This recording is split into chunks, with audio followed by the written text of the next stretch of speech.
good. Smells like lemon lime. Nice! Eat shoots and leaves tactical. Sterling here again.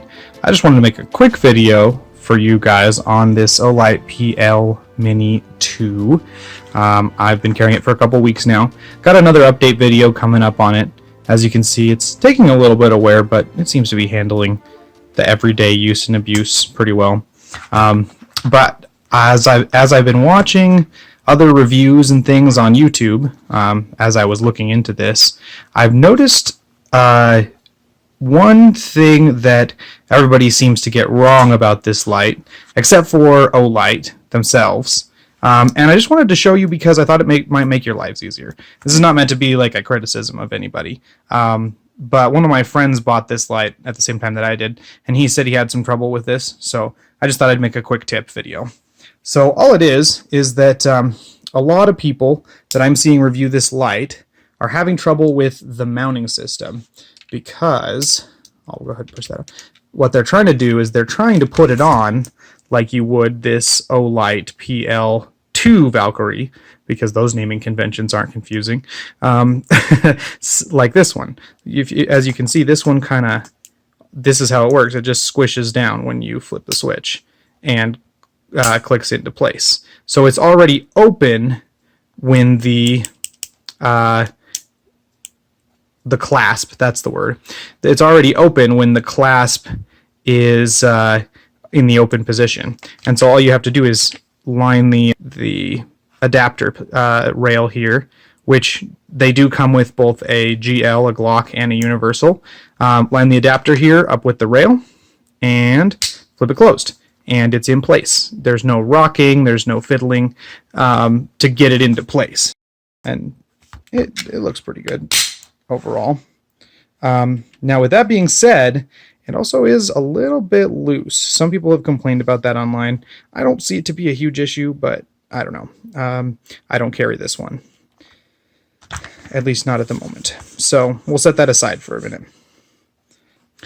With the PL-Mini2, I actually recently heard that they licensed this design, this clasp that they have. As you can see, it slides back and forth. You know, you've got, and I wanted to show you the way that works is it's got this little spring-loaded thing in here, and that runs into these teeth. Let's see if I can get those to show. Yeah, there we go. Into those teeth. And that's what gives you that adjustability. So it's not truly infinite, but it gives you a lot of little tiny adjustments. And I'll show you how that actually works on the gun here in a minute. But once you get it on there, it's pretty loose on this end, the bottom. But this top end is pretty tight, and I see a lot of people just trying to wedge it on and see how it's kind of fighting me. And then you can get it on that way. Don't get me wrong, but it's kind of difficult.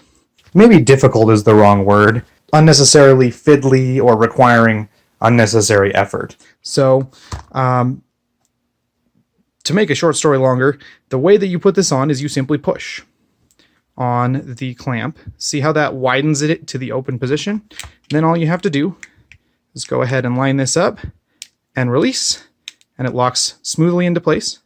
Slide this back to where you want it and close the clasp. And that's really all there is to it. This is not that big of a deal. A lot of you probably already figured this out. But for a few of you that didn't, I hope it helps. And the other thing to note here is that you do get kind of an interesting, you can pick a couple of different levels. See how that kind of adjusts? And they're still reachable all the way out to here. So the one thing I found was that it almost seems on the Glock to be slanting down slightly when it's in contact with the trigger guard. And I don't know, from like a engineering or a stress standpoint, that doesn't seem ideal. That seems like it might be putting unnecessary wear on these parts here. And since these are already an additional failure point over something like this, I didn't want to do that. So for a little while I was running it out one notch, but that is a little bit harder to reach, especially off the draw if I'm having to draw one-handed, because I'm either clearing my garment or I'm holding a child or something like that. And I have been in a situation kind of like that before, and that's a story for another time. But the experience taught me you want to be able to do as much one-handed as you can. I did end up settling on the further back position. Using that technique to mount the light should make your life a lot easier, and hopefully that will save some of you, you know who you are, from struggling with that mounting system on camera. Because honestly, guys, all that fiddling is painful to watch. Don't hurt yourselves. I'm kidding, partially, but in all seriousness, I do hope a few of you find this useful, or at least it helps those of you who are thinking of buying this light understand how it works and what you're getting into. Oh, and obviously the light does come off the same way it goes on, pushing that button and pulling it off the rail. I would consider that a pro of this light, one of the advantages, I guess, because if you only want to spend money on one light, it's easy to switch between different guns. I'll have more pros and cons to come in my final review, hopefully coming out in the next couple weeks. I have a few more rounds, and by that I mean a few hundred more rounds to put through guns with this light mounted on them before I reach my final verdict. Anyway, that's all for now. I hope one of you out there finds it helpful.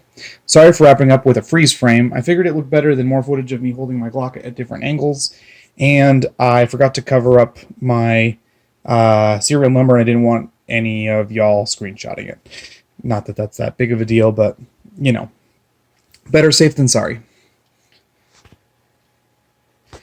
If you like the way my videos overpromise with epic music and exciting shooting footage in the intro, only to under-deliver with a basic quick tick, go ahead and give me a like. Comment below with your favorite gun tuber's name, besides me, so I can make fun of them next. Thanks again for watching. Stay safe, do the right thing, don't go swimming with your handguns. I hope you all have a wonderful Memorial Day weekend, and that you remember to take some time to honor the fallen heroes who fought to preserve our freedoms. This is Sterling with Eats, Shoots, and Leaves Tactical, reminding you to train smart and never stop learning. Have a good night.